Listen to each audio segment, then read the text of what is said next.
Yashodanandana Gajanandana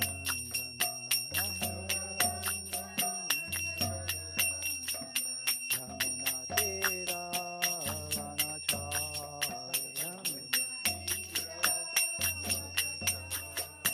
Yamunatira Vanacharyam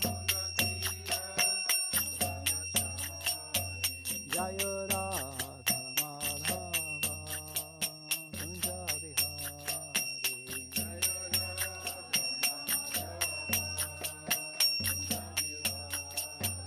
Jaya Radha Madhava Kunja Vihari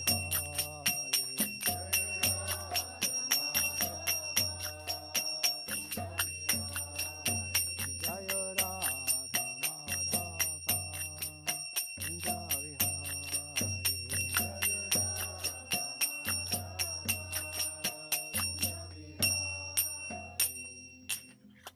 Jai Ho Vishnupad Prem Sipur Vijakshara Sarasata A.C. Bhaktivedanta Goswami Maharaj Srila Prabhupada Ki Jai Jai Ho Vishnupad Prem Sipur Vijakshara Sarasata Shri Shri Bhaktisiddhanta Sarasvati Goswami Maharaj Ki Jai Gaura Premananda Samaveta Bhakti Kabinda Ki Jai All glories and devotees, all glories and devotees, all glories and devotees, all glories to Shri Shri Guru and Gauranga. All glories to His Divine Grace, Srila Prabhupada.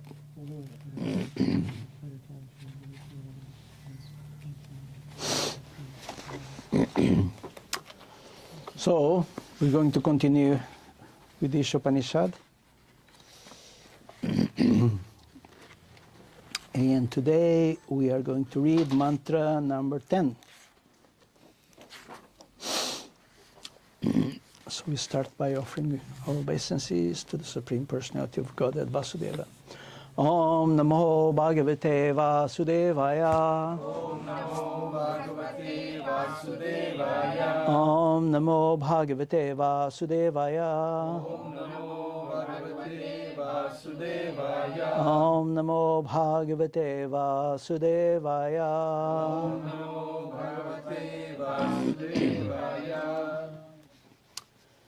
So we are going to read from this little book, which is called Sri Upanishad, and which very nicely Srila Prabhupada translated, Discovering the Original Person.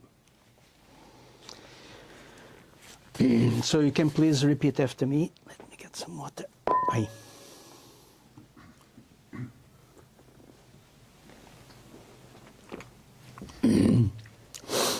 Anyat Eva Ahu Vijaya Anyat Ahu Avijaya Iti Shushruma Dhiranam Ye Na Tat Vichachakshire Anyadevahur Vijaya Vahur Vijaya Anyadevahur Vijaya Anyadahura Vidyaya Anyadahura Vijaya Iti Shushrumadhiranam Iti Shushrumadhiranam Yenastad Vichachakshire Yenastad Vichachakshire Anyadevahur Vijaya Anyadahura Vijaya Iti Shushrumadhiranam Yenastad Vichachakshire. So, I don't know if anyone wants to read, if you have it in your phone. Mantra number 10 in the Upanishad.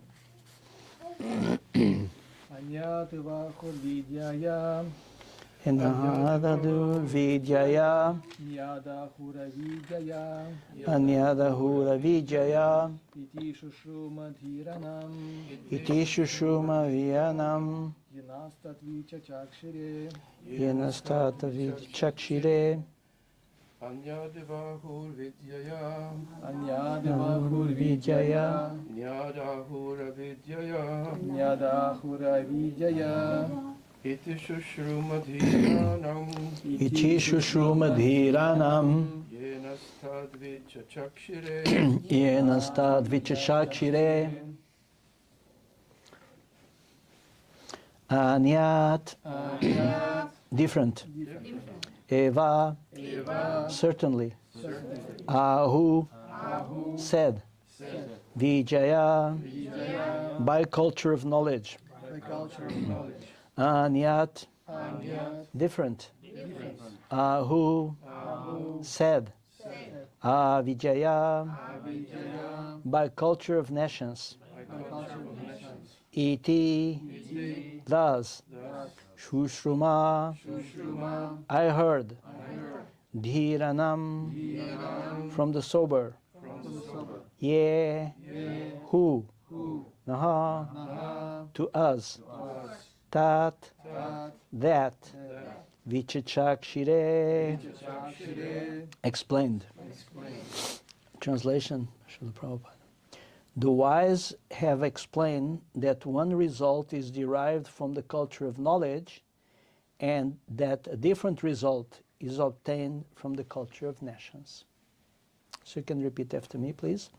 The wise have explained The wise have explained that one result one result is derived from the culture of knowledge is derived from the culture of knowledge and that a different result and that the different result is obtained from the culture of nescience. is obtained from the culture of nations. So purport by Srila Prabhupada. As advised in the 13th chapter of Bhagavad Gita, in 13:8 and 12, one should culture knowledge in the following way. So Srila Prabhupada is going to define knowledge, and I think this is 18 items. So I think that I'm just going to read one, and then we speak a little bit about it, because otherwise if you go through all the 18, I must go back and then read each one. So in order to make it a little bit more organized. So this is taken, it's exactly the same points as in Bhagavad Gita in 13.8. And the first point, number one should himself become a perfect gentleman and learn to give proper respect to others. Srila Prabhupada in the Bhagavad Gita, he translated this first word, which is called amanitvam, as humility. And here he translated it as one should become a perfect gentleman and learn to give proper respect to others. So we are expecting that the first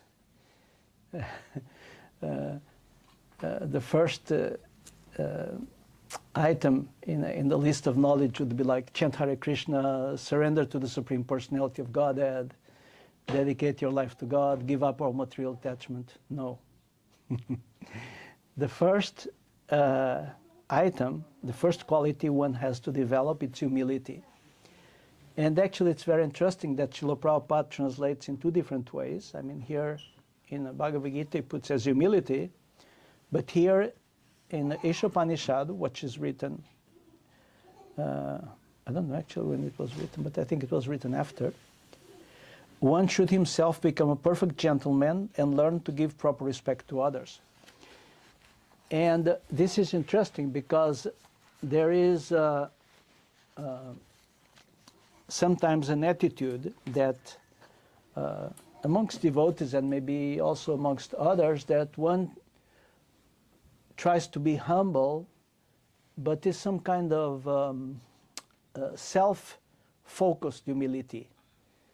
You don't see this so much nowadays, but in the old days, devotees would come to you in the temple, oh Prabhu, I'm so fallen, you know, please give me your mercy, I'm so fallen, you know, but it's just me. You know, the humility is around me. No, here Srila Prabhupada says, humility starts by becoming a perfect gentleman and learn to give proper respect to others. And why this is important? Because the whole issue in spiritual life is to become focused on Krishna, which, anyway, I'm not going to get into trouble, but who is another person. You know, we are not one with Krishna. In some way we are, but Krishna is a different person. So we have to become aware of that there are other persons in this world and that we should offer respect to them. So this is a very important quality in developing humility. And we can see that this instruction is appearing in different instructions in the Vedic literature. Like, let's say, the advice that one takes up Grihastha ashram. Why is Grihastha ashram a spiritual ashram? Because to be a Grihastha, it's basically you have to be a servant. First of all, you have to learn how to cooperate with others, at least with one person, with your wife or with your husband. That's already a great challenge in modern days. Besides that, you have to serve your wife, or the wife has to serve the husband, and both of them has to serve the children. And you have to do this without getting, I wouldn't say anything, but you don't get very much in return. So this is why this is an ashram, because this is a step to come out from our self-centeredness and gradually try to evolve into, how do you say, a more strict spiritual path. So the next step is to take shelter of a guru, and so on, until we are completely focused on Krishna. So this is a very interesting point. The second point, one should pose himself as a religionist simply for name and fame.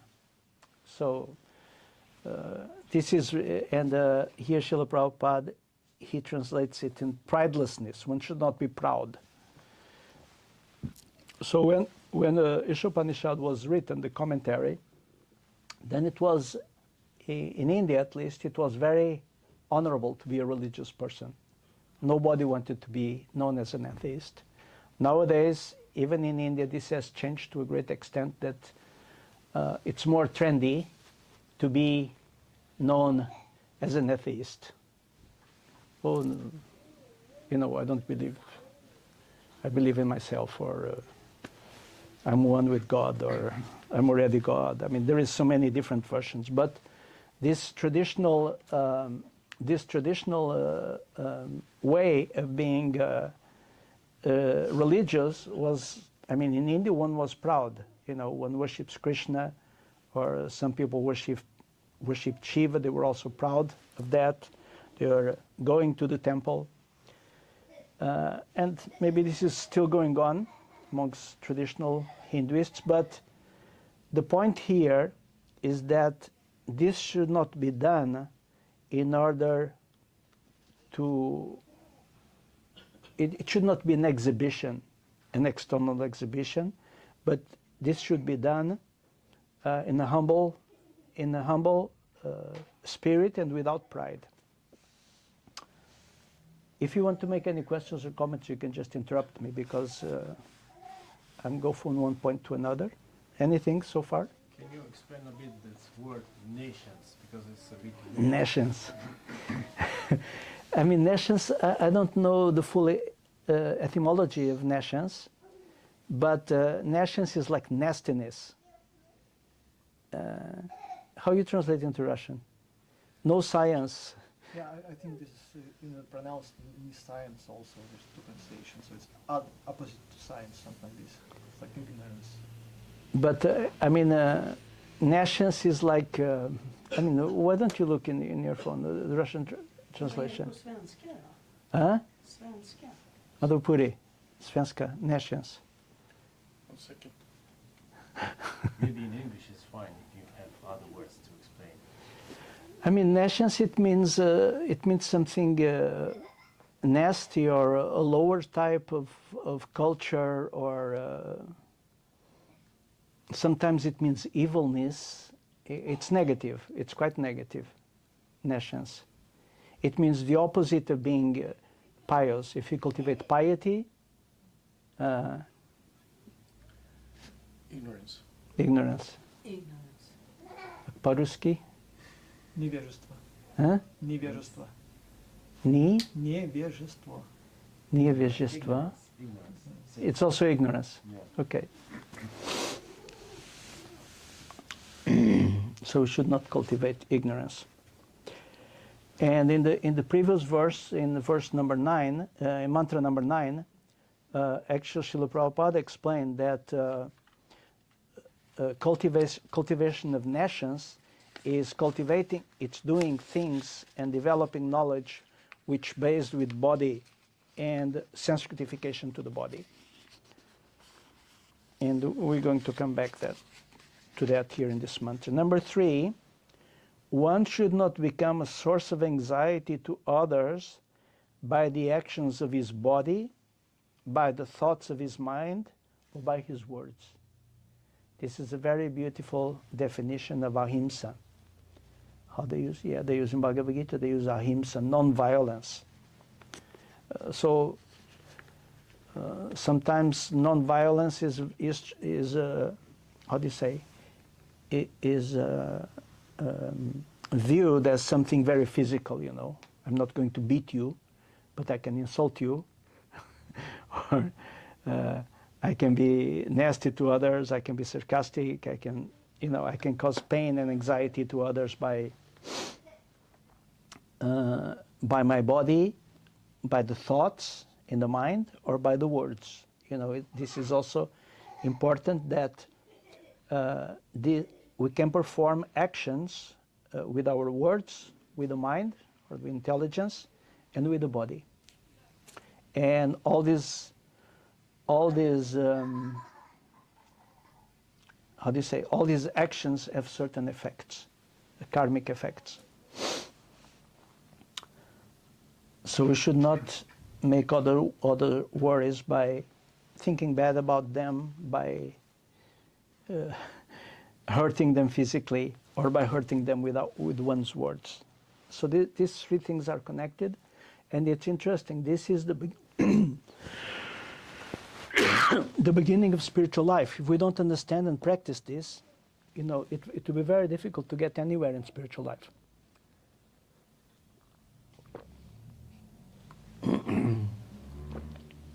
Actually, Srila Prabhupada, he gave a very interesting example in his life. Before he started ISKCON, he was in a city in India which is called Jhansi. And there he started the League of Devotees.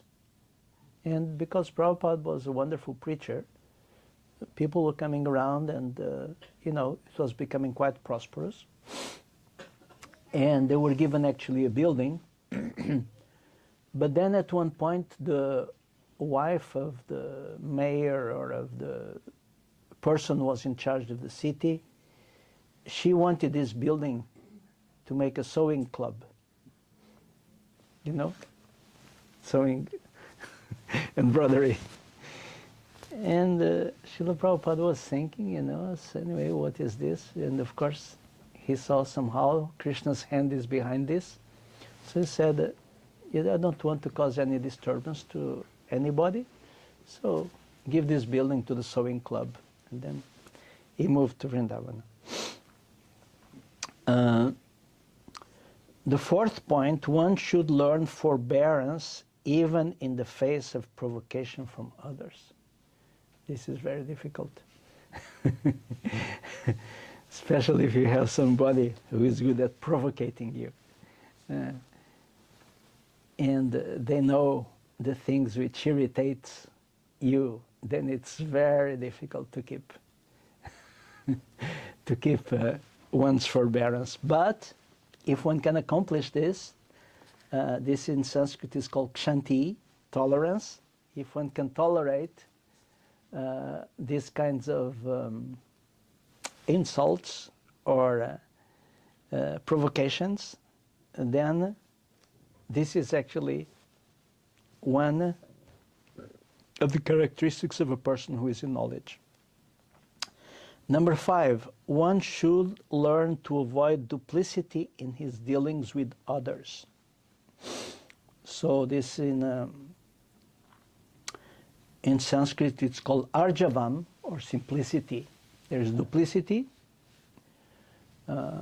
Duplicity is, for instance, that when you are in front of somebody, you are very nice to them. When you are not in front of them, you speak bad about them. You know, gossip. This is one of the characteristics of duplicity. That one is trying to put down others, or because sometimes people try to put themselves in a higher position by sinking the standard. Say, you know, you tell somebody, I mean, I was temple president, so I have a, how do you say, a vast experience. You tell somebody, Prabhu, you're not chanting properly. I'm next to you, you're not chanting the Hare Krishna mantra. But he's also not chanting. Why don't you tell him? You know, immediately it comes. So, you know, we refer to others' problems, and in this way, because all the others have so many problems, we look very great. So we should not do this. Should be simplicity, you know, being direct. Of course, we cannot be direct because there is also certain Vaishnava etiquette of what should be said and not. So the number 6. Anything you want to ask or say? Number 6, one should search out a bona fide spiritual master who can lead him gradually to the stage of spiritual realization. And one must submit himself to such a spiritual master, render him service, and ask relevant questions. So the business of taking initiation from a spiritual master is a serious business. It's not fashion, it's not something which is trendy, but it's a heavy commitment. In India there is so many different, how do you say, variations of the theme of taking initiation. Like there is one sampradaya, they wash the feet of the guru. And then one of the disciples comes and takes water and throws it. And all those who got water on their head, they are initiated. And they go home and they eat chicken pakora. Another one is that the idea, these things are more relevant for India, that a guru can give blessings. In Sanskrit it's called Ashibat, Ashibat Maharaj. Actually, sometimes as a devotee, if you travel in a train in India, they will come Ashibat, Ashibat. Especially if you're dressed in saffron, or they come and say, Ashibat, give me blessings. And what blessings you want? Yeah, I have a lot of pain in this tooth for the last 3 months. Can you remove it? Just go to the dentist. He will remove it. So there is many variations. So this, and also, even I mean, in modern times in our society, I mean, one may take initiation and choose a guru based on sometimes external circumstances, external appearances. You know, many girls that choose a guru because he looks. Of course, now they are getting very old, but before, when they were young, you know, they would lead a beautiful kirtan and, you know, have nice clothes and behave very aristocratically. And no, but the business of choosing a guru is very deep and is very serious, because the guru is the person who is accepting our service, which at the present moment is full of faults, and accepts that we train on serving him until we come to a level when we can serve Krishna directly. So, to be a guru, I don't know. Some people want to be a guru, but I think it is a great tapasya, a great austerity,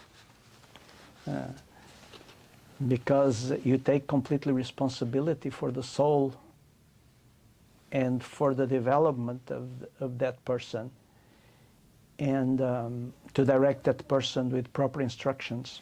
So it's a very serious business. So here comes the first aspect, which is actually directly connected with spiritual life. So the first ones were just kind of behavior and mental attitude of humility, and one has come to a certain stage, one is developing certain qualities like humility, pridelessness, non-violence, tolerance, and simplicity. Then one can come to the next point, which is called Acharya Upasanam, approaching a bona fide spiritual master. So, number 7, and here we have a little bit of difference. In order to approach the platform of self-realization, one must follow the regulative principles enjoined in the revealed scriptures. One thing more I wanted to say in relation with spiritual master, which Srila Prabhupada brings out here, it's we must go to the spiritual master with serious questions. And when you make questions, I never made questions, not very often in my life, because I was always afraid what he's going to tell me.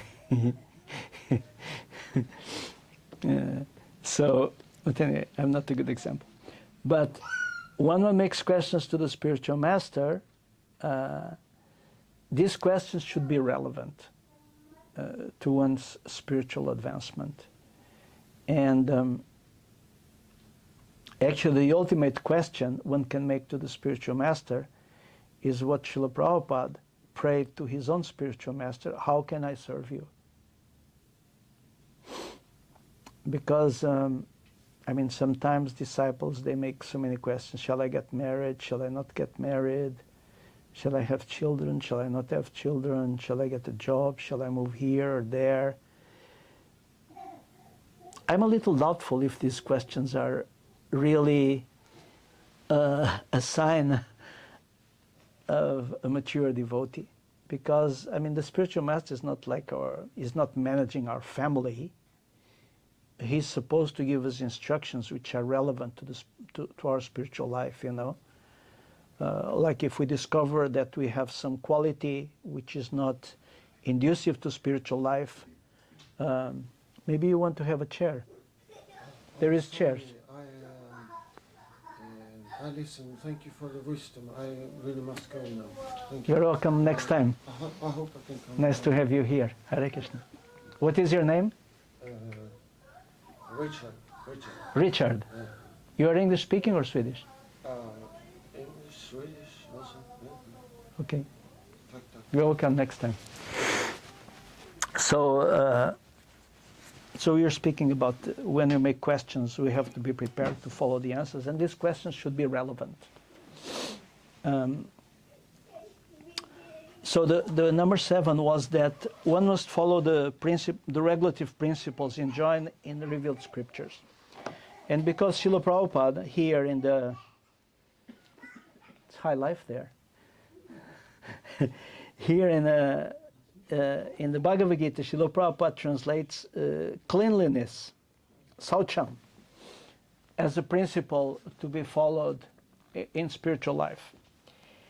And there is different levels of cleanliness, and one form which is important, of course, earlier we spoke about body, mind, and words. So we, how do you say, we endeavor for developing cleanliness in all these 3 aspects of our being, the body, the mind, and the words. So we try to be pure in this. So one of the important things in the performance of yoga, and also in Bhakti Yoga, and I'm thinking about Hatha Yoga, and also in Bhakti Yoga, is cleanliness. Like we get up in the morning, we take a shower, there is certain regulations. One should shave before taking shower, brush the teeth before the shower, etc. So there is all these rules of cleanliness. And why is this cleanliness is there? Because external cleanliness, it's nothing spiritual, but it helps us to keep our mind also pure. So this process of cleaning the body also helps, because the mind is influenced by the body. So when the body is clean, the mind maybe has also tends to follow that cleanliness. Number 8, he must be fixed in the tenets of the revealed scriptures. So here, Srila Prabhupada translates this as self-control. Steadfastness. That one should be steady in a spiritual life, and utilize the scriptures as guidelines for our life and for everything we do, and try to make our decisions based on what is written in the scriptures. Like one example is Krishna, a very simple example. Krishna says that we can offer him patram pushpam phalam toyam. So we should do that, and we should consume only food which is offered to Krishna. Number 8, I already read this, I'm getting mixed up. No, 9. One should completely refrain from practices that are detrimental to the interest of self-realization. So here Prabhupada calls this a self-control. Self-control means we should not follow the desires of the senses, especially when these desires lead us into sinful activities. We should not follow them. We should have enough control not to be allured by the external world, basically. Number 10, one should not accept more than he requires for the maintenance of the body. How is this here? Self-control. Is this vairagyam? I don't know. I'm kind of a little bit lost here. Indriya Artha Yeshu. So steadfastness was 8. Atma Vinigraha is self-control, it's number 9. Number 10 is Indriya Artha Yeshu, in the matter of the senses. And number 11 is Vairagya. So one should not accept more than he requires for the maintenance of the body. So this is a definition of austerity. One should not, indulge in sense gratification more than what is necessary to maintain the body. I mean, an example is that we must eat. If you don't eat, one dies. If one doesn't wash the body, if you don't live in a warm house, you get sick. If you wear no clothes, you get sick. So one is allowed and actually encouraged by Krishna and Bhagavad Gita to take care of oneself to a certain extent so that one can practice yoga. One should not, one should be austere, but not overly austere. 11. One should not falsely identify himself with the gross material body or consider those who are related to his body to be his own. So there is certain rules for family life. Like our parents, we should respect them. Our children, we should take care of them. Our wife, we must say she's very beautiful. the wife should say to the husband, "You are very powerful." So this kind of etiquette is there, but one should understand that actually these relationships, we are a team to progress in Krishna consciousness, and these relationships are not eternal. Relationship with Krishna is eternal, but these relationships in the world, they are temporary. But still, one should follow these recommendations that, one has to take care of his family and behave properly, for instance, with the elders and so on. So number 11, how is this called? Vairagyam anahankaram, is this? It's probably anahankaram, 11. Being without false egoism. Number 12, one should always remember that as long as he has a material body, he must face the miseries of repeated birth, old age, disease, and death. There is no use in making plans to get rid of these miseries of the material body. The best course is to find out the means by which one may regain his spiritual identity. So this sounds a little bit simple, but we always try to solve problems in this world. But it doesn't matter how many problems we solve, there is always a new problem. So we should just understand this is the nature of this material world, and therefore develop a certain aloofness, a certain detachment from material circumstances. And here, Srila Prabhupada mentions specifically that there is these 4 problems: janma, karma, mrityu, vyaji, that there is the problems of birth that we already have solved, at least for this life. Disease keeps coming and going, old age is coming, and finally death will come. So these things are given, and we should accept them without bitterness. Because we see that in the material world, old people, sometimes they become very bitter because the desire to enjoy is still there, but the body doesn't cooperate. You want to eat, there is no teeth. Things don't function. You want to go on holidays, to Bahamas and swim, but you can hardly get up from the chair.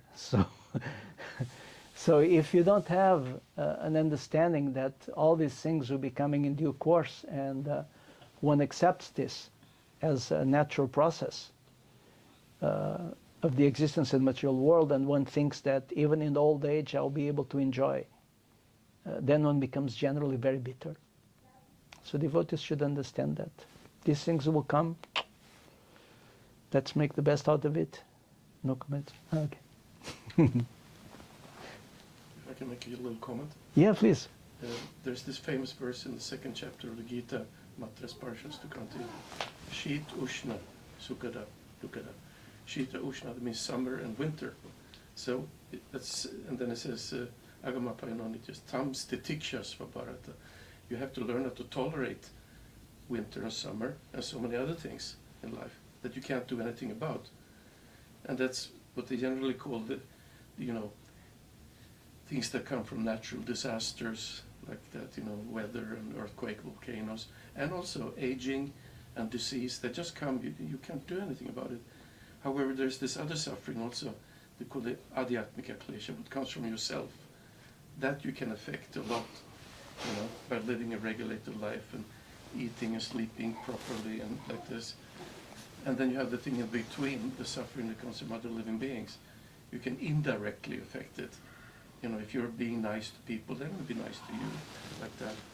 But, so you don't have to tolerate bad things that you cause to yourself. you can do something about it. Also the mind, you can meditate, you get less anxiety. You chant Hare Krishna and you know, be happy. Because I'm happy. I have to tolerate, I can't do anything. Of course you can chant Hare Krishna. But aging you can't, and you know, all these other things you were just mentioning, summer and winter. So it's nice to see the difference between this. Just a small comment. Thank you. Okay. Actually, even if I'm not anymore a follower of Tibetan Buddhism, there is one nice quote from Dalai Lama.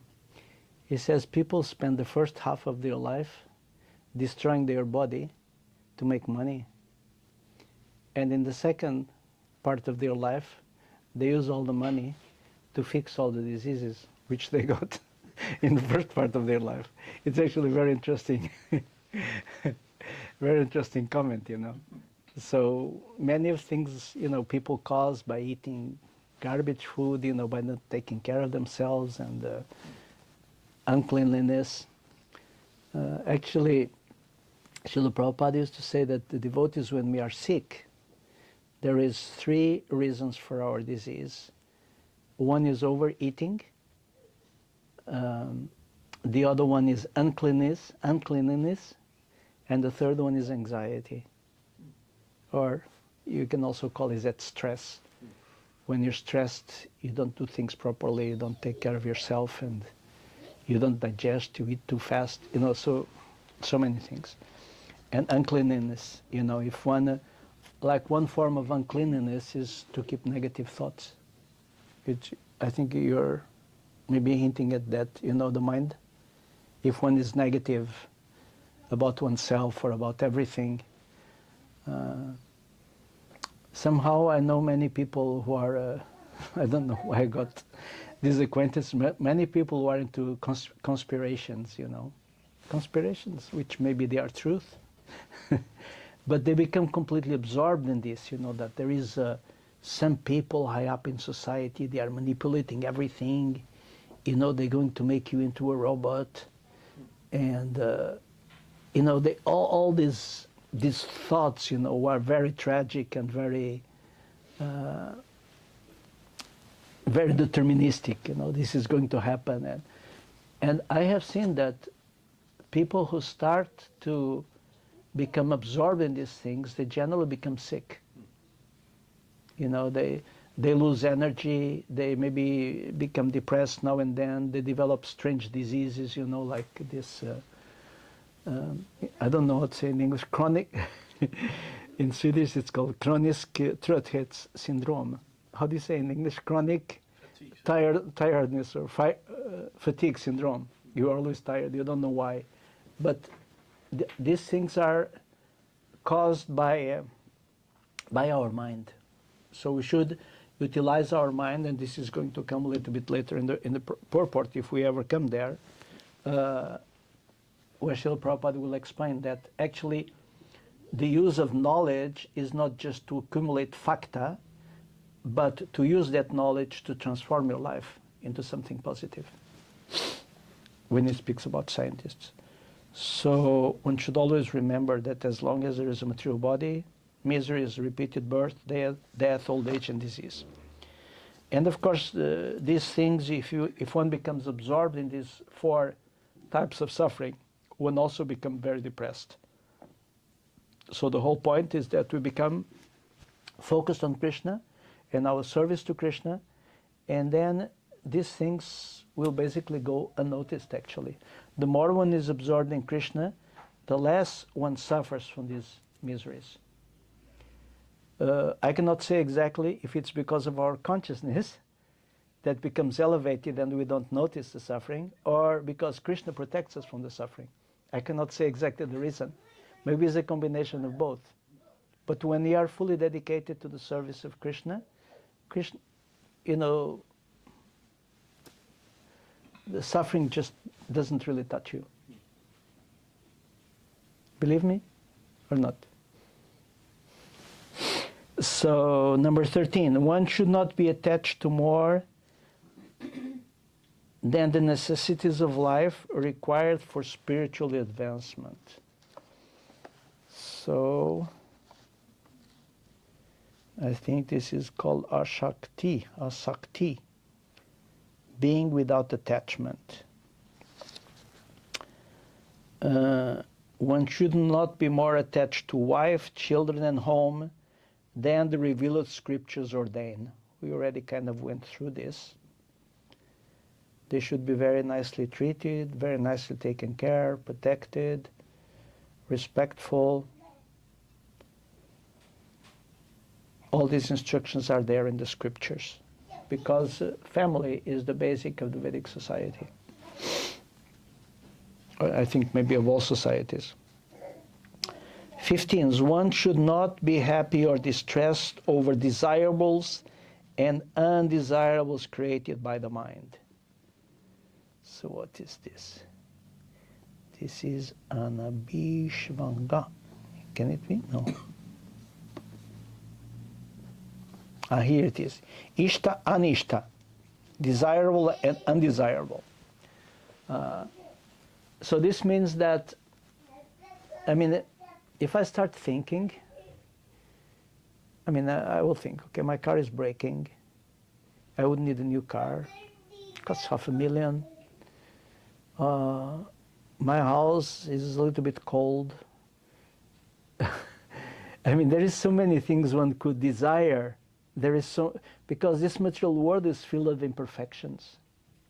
But for a devotee, we cannot become dragged by these desires. Because if you look at the people in the material world, why everybody must work so hard in the material world? Both husband and wife, they must work continuously to get money. And this is also because they have very high demands on their living standard. It must be like this, one must have 2 cars, one must go on holidays, one must have the latest of this and the latest of that, and spend money in this way and that way, and so many different things. So because one has too many demands on life, then one becomes entangled and one becomes slave of this sense gratification, has to work continuously to make money in order to finance, because nothing is for free. We are discovering nowadays. Electricity used to cost in Sweden like 10 euro when I came here. Now it's 2 crowns. Before you could see, it's almost for free. Not anymore. It's the American way of life. My rent Yeah. 40 years ago was 1,600. Yeah. Now it's 8,000. No.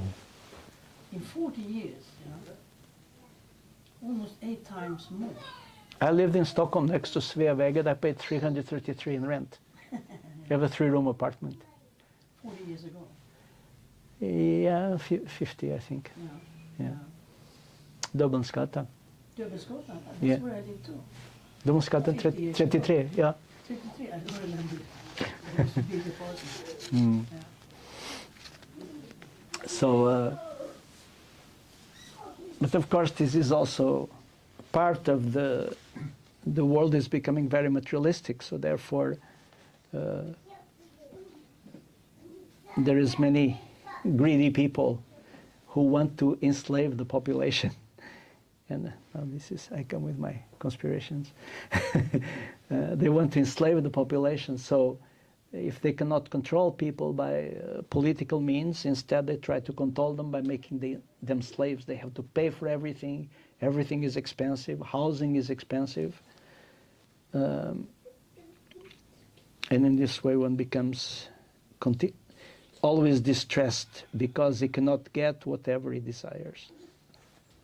Number 16, one should become an unalloyed devotee of the personality of God at Sri Krishna and serve him with a rapt attention. So this is many very wonderful points. Unalloyed devotee. What is an alloy? Rubbly. No, alloy is in metal. You mix, like how do you make brass? You mix copper nickel, and what? Zinc? No. You mix three things. Nobody knows? So an alloy, so brass is an alloy which contains copper, and I think zinc, maybe lead. Three things it contains. So all these items we have for puja, this is an alloy. Unalloyed. Unalloyed in English, it means not mixed. So our dedication to Krishna should not be mixed with, for instance, desire for liberation, desire for material wealth, desire for name, fame, prestige, glory. It should be that we develop attachment for Krishna, for Krishna's sake, so to say, not for our own motivation. So this is called unalloyed devotee. A devotee who doesn't have material motivations. And we should serve Krishna with rapt attention. So that means when we doing a service for Krishna,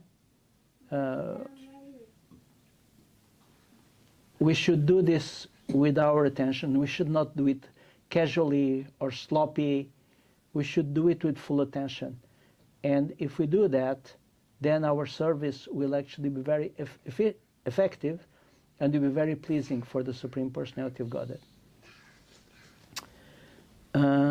One should developing like for residence in a secluded place with a calm and quiet atmosphere favorable for spiritual culture. And one should avoid congested places where non-devotees congregate, like Malmo City. No, it doesn't say here. But this is, devotees in general, they don't like big cities because these people in the city, why people live in these cities? First of all, because they have to work and they have to get money, but then also because there is a lot of sense gratification. There you can go to the movies, you can go to the theater, you can go to a bar, you can go to restaurants, and whatever. I don't know exactly, but nightclubs. So devotees normally avoid these places because we are not interested in movies or I know many Indian ladies, they look at Bollywood, but Bollywood is relatively innocent. Who looks at Bollywood? No, I'm not going to ask. Don't be afraid. But in general, why do people have to have this kind of amusement, like going to the movies, going to the restaurant? Because actually they feel some emptiness. Actually, sometimes when I speak with school classes and they ask, why we are against intoxication. Because if you are taking intoxication, it means already that there is something in your life which stops you from being happy. So therefore you have to drink alcohol, and when you drink, at least for a moment you become happy. But this is not real happiness. So this is why devotees don't like cities, because cities in general, especially in this time and age, they are full of sinful activities, and nowadays also they are becoming full of violence. The criminality is becoming rampant all over the place. So number 18, one should become a scientist or philosopher and conduct research into spiritual knowledge, recognizing that spiritual knowledge is permanent, whereas material knowledge ends with the death of the body. So one should become a scientist or a philosopher. So normally we associate scientists with these people who are making I mean, sometimes they are making animal experiments when they're not making. This is my sarcastic view on scientists. When they're not making animal experiments and torturing animals, they are making atomic bombs. When I was young, I studied mathematics because I thought all the other sciences, they are completely demoniac. Already when I was 16, I thought so. They torturing animals, making atomic bombs, making horrible weapons, all kinds of things would destroy the world. So this is not this kind of scientist which Srila Prabhupada is advising us to become, but a scientist who is researching in spiritual knowledge. Because spiritual life, especially within our Vaishnava culture, there is such a richness of, of knowledge that we can access in order to make advancement in devotional life. Like one example I can give. I mean, we all trying to chant nicely the holy name of the Lord, the Hare Krishna mantra. So there is a nice book. There is Harinam Chintamani. In Harinam Chintamani, it's explained if you have this difficulty, if your mind is giving you trouble in this way, etc., etc. And I mean, this is just one example. Everything actually that we need to make advancement in spiritual life is in this literature. And the wonderful thing that Srila Prabhupada made, he took the essence of all these, of all the literatures, and he put them, I mean, in different parts of the literature according to what was appropriate, but everything is there. So if we study the books of Srila Prabhupada and these Vedic literatures, then this is what Srila Prabhupada meant by us becoming a spiritual scientist and a philosopher. I don't know, I have spoken for about 1 hour, Bhaktinam. I think maybe we should stop here. Otherwise, because we have time to follow. And then I can read the rest of the port of Mantra 10 next time. I would like to go here to the Bhagavad Gita and take this, read the Prabhupada's translation Bhagavad Gita. So, so the verse number 6 and 7.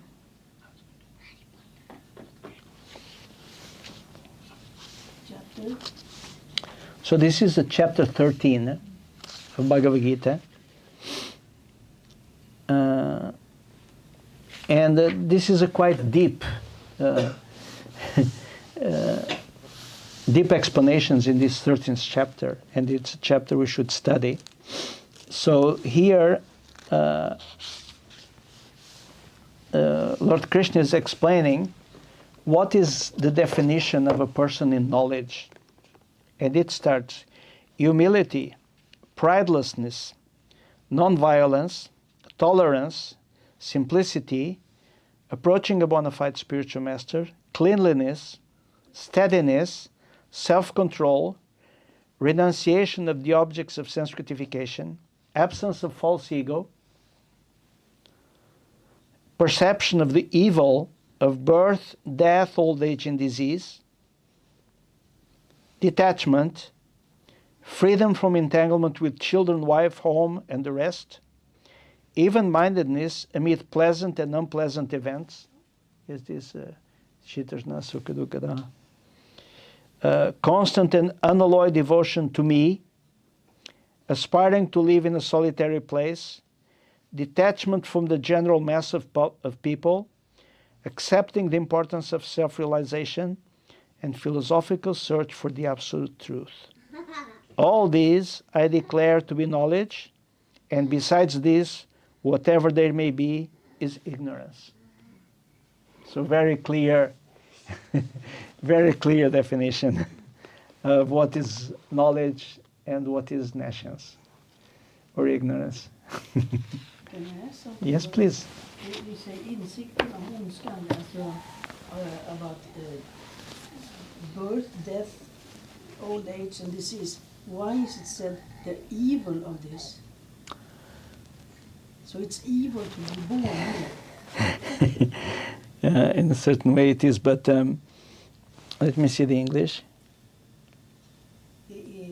Yeah, the perception of the evil. I mean, it's evil because, how to say, Because we did it's a necessary evil because it's going to lead us to suffering. I mean, like death. Okay. Death, in a certain way, is an evil. I mean, it's unavoidable. We're marching towards death, you know, Yeah. that cannot be stopped. Evil doesn't mean always a person who is how do you say, who is how do you say, cruel or revengeful. Evil means also something which is unpleasant and which is not good for us. I mean, we did something bad to come here in the first place. You know. That's why we're here. So we have a little bit evil in us. Yeah, there is,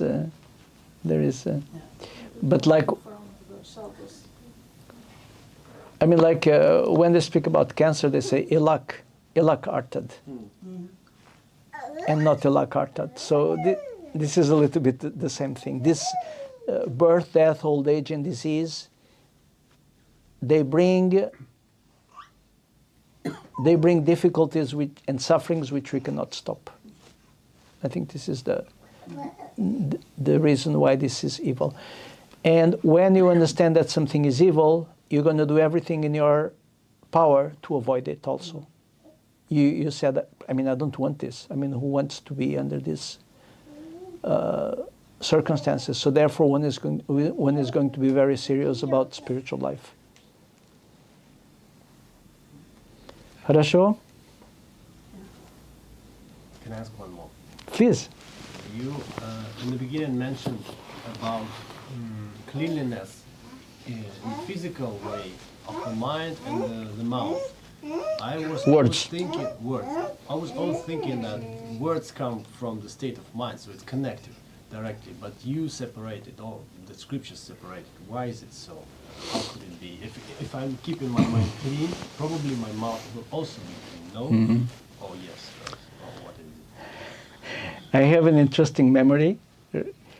You know, in the early days when we were distributing books, we met many Christians on the street, and we always told them, Jesus said that you should not kill.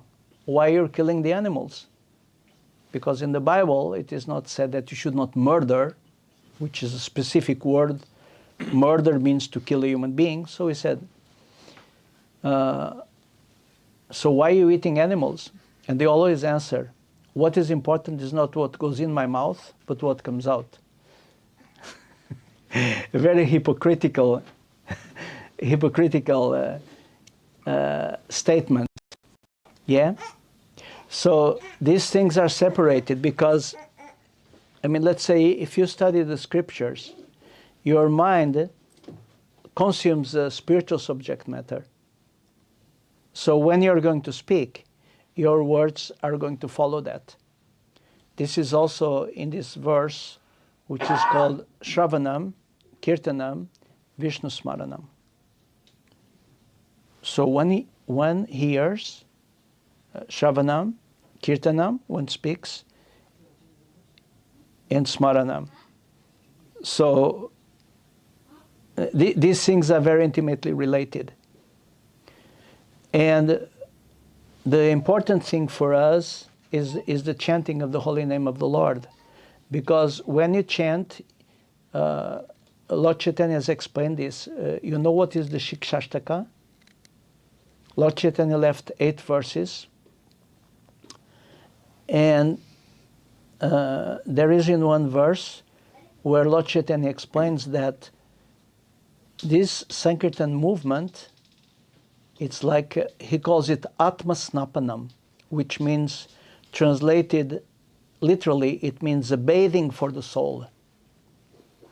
So the chanting of the holy name of the Lord, especially when you do it in the form of kirtan, congregational kirtan, sankirtan together with the others, this is like bathing for the soul. And when the soul is purified, your thoughts will become purified, your words become purified. So these three things, as you mentioned, they are intimately connected. But because they are on three levels, we separate them. And because violence, this was also meant in terms of violence. Violence can be committed with these three, with thoughts, hatred, developing hatred, with the body, being physically violent, or with words, hurting somebody with speaking. So these three items come quite often as three aspects of our behavior. Like a sannyasi in the Vaishnava tradition, he is called Tridandi. Did you know that? Tridandi means he has three sticks. Why? Because he promised to serve Krishna with body, mind, and words. So these are the three things in our disposal to serve the Lord or not to serve the Lord. But these three are under the control of our intelligence and under the control of the soul. But they manifest slightly different. Is it okay? Varsågod. There was this quote from Prabhupada. One disciple asked Prabhupada, how long does it take to become a devotee? And Prabhupada says, 1 minute. I love that. 1 minute, that's all. But then, you work all your life. Mm-hmm. And I mean, it's not very difficult. Just say the holy name and you are a devotee. Mm-hmm. It's wonderful. Yeah.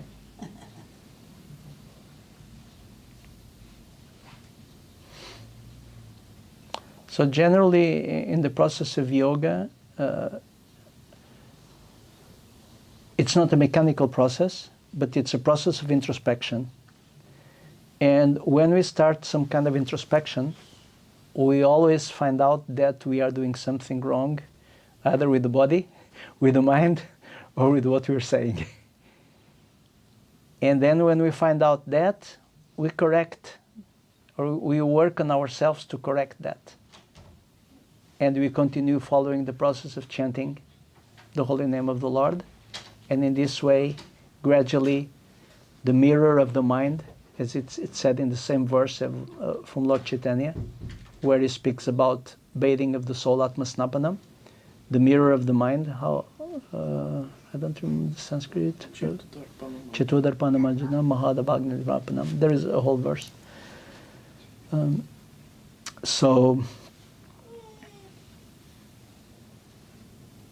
But it sounds so complicated now when we've been reading Sri Ishopanishad. It's so complicated. Ishopanishad is simple. It's just me. I am complicated. Yeah, but I mean, it's so easy. I mean, when you chant year after year, things happen automatically. I mean, to become this and that.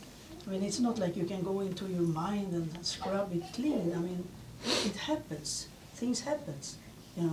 If we look back 40 years ago, where we were, horrible. And now we are happy. But the rent was 1,000. Yeah, exactly. That was horrible. Also. What was that? The rent was different. Oh yeah, the rent, yeah.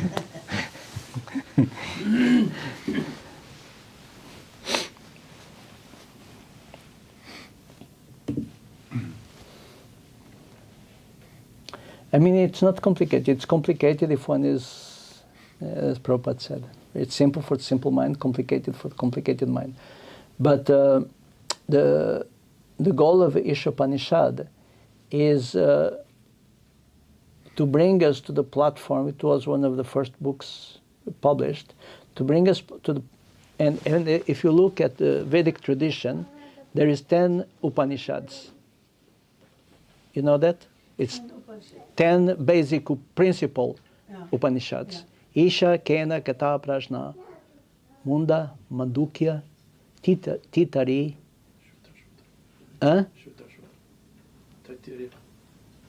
Tittari, de mannen till författaren. Aitariam, Chachandogyam, Brihadaranikam Dasha. So 10 Upanishads, Is it 10 books? 10 principal Upanishads. So this is considered one of the oldest.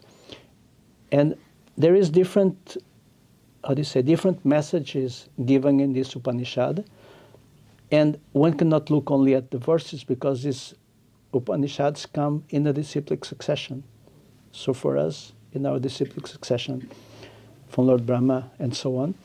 So this is first of all to understand, the original Supreme Personality of Godhead, but also to discriminate what is proper knowledge and what is improper knowledge, and what can lead us astray from the spiritual life. And finally, in the latest verses, it's going to get very specific how to approach the Supreme Personality of Godhead. Yeah, I love Isha Upanishad. I mean, it's wonderful, everything. But, So in this list of 10, it's the first one. yeah, yeah.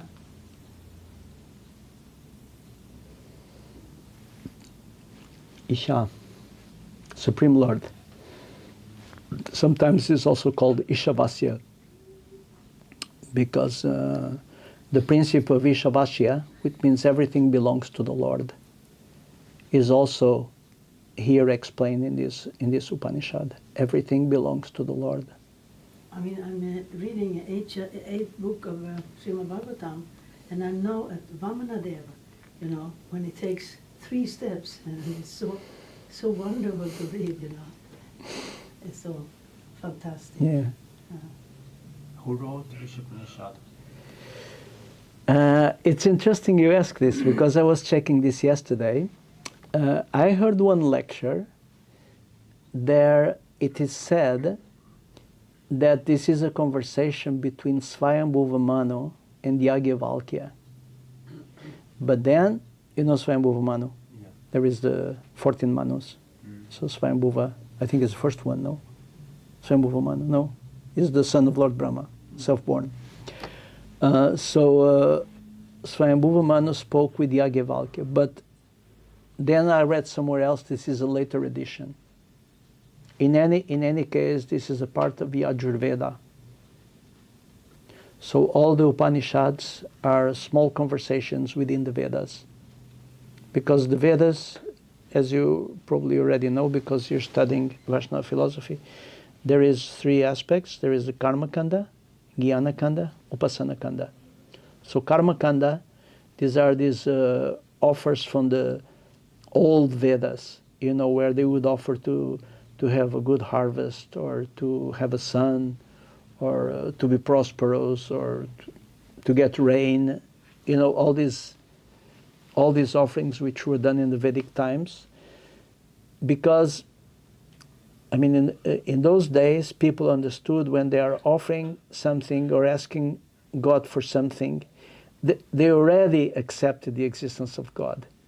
So this was just like something they are doing just to live, Like nowadays, people work hard in order to get material prosperity. In those days, they made yagyas. So the yagyas, sacrifices. So this is called the Karma Kanda aspect of the Vedas. Then comes the Jnana Kanda, which is the knowledge, philosophical aspect, which is the Upanishads. And there is 108 Upanishads. And they are spread in the different Vedas. In the 4 Vedas, they are spread as conversations. I think this is from Shukla Yajurveda, the white Yajurveda, I don't know. Shukla Krishna, I don't know. Ishopanishad. You're absolutely right that they're part of the original one Veda. I just happened to read some really good information on the topic from the Tattva Sandarbha that Yoga Goswami explains. They seem to be connected to the Yuga Dharmas, because in the first Yuga, Sattva, there was no need for knowledge because everybody was fully enlightened. There were Paramahamsas But the original Veda, of course, everything came from Krishna. But then in the Treta Yuga, you know, the first was meditation, was with Yoga Dharma. Next was elaborate sacrifices. And that's, you know, Rig Veda and the Sama Veda, they're the hymns. So it seems like Veda was centered around and established because Dharma already started to decline in Treta Yuga. And there appeared Krishna, Dvapaya, and Vyasa, took care of it, and split the one Veda into four. And so you were asking who wrote them. They weren't written. He just split the verbal or oral Veda into four. But later on, I think it was in Dwapara Yuga, he had to write them, put them on, not paper, but whatever it was. So actually, Palm leaves. yeah. So Vedavyas, who happens, this Mahakalpa, he's an incarnation of Narayan, but the other ones, so he's like the best one, Krishna Dvapayan. So he wrote down everything except for the Vishnu Purana. That was his father, Parashara Muni. So this is, he wrote it, but he didn't author it. Krishna authored it originally. So. But Ilya's question was relevant because, I mean, many of these Upanishads, they have, their name comes from the author. You know, like Ataraya, it comes from one sage which is called Itari. And his mother was Itari and he was called Aitareya.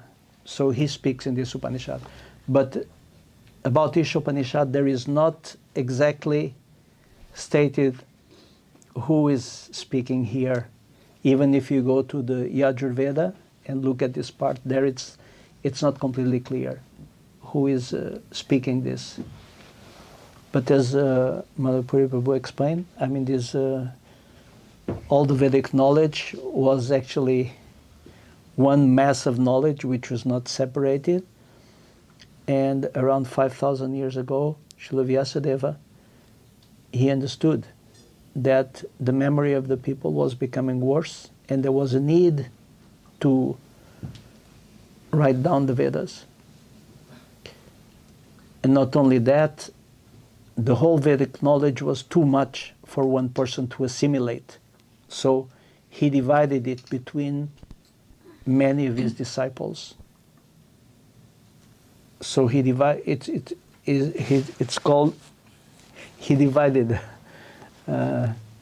Veda, Vyasa. It means the one who divided the Vedas.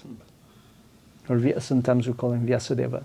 But it means the same meaning, the one who divided the Vedas. There's another small comment here, and that's because the Vedas is extremely hard to understand in this age. So he also gave us the Puranas and the Itihasas. Puranas, the Bhagavatam is the foremost, which is the most dear to the devotees. But also the Itihasas, they're very much liked by, you know, simpler people. These are the Mahabharata and the Ramayana, the chronicles, the epics. So they're all geniuses that give us this knowledge. Nobody reads the Vedas anymore, except for Upanishad and few selected. But many people read the Bhagavatam, and what to speak of Ramayana and Mahabharata, which is the home of the Bhagavad Gita, is Mahabharata. So otherwise we can't understand. But they have schools in India where they still teach boys to recite the Vedas, you know, like the Rig Veda and Sama Veda especially, the hymns, they learn how to recite them with the metric and everything. It's quite beautiful to hear, actually. You can hear the Sama Veda on YouTube, which is a very different, it's so mysterious, that melody they use. Anyway, it's... I don't know if you became more confused or if you got some clarity. Nice retrospective into Okay. origins of this. So the thing is that the Vedic knowledge is very vast, and you know, different rishis, different saintly persons and sages, they made attempts to make it available for people.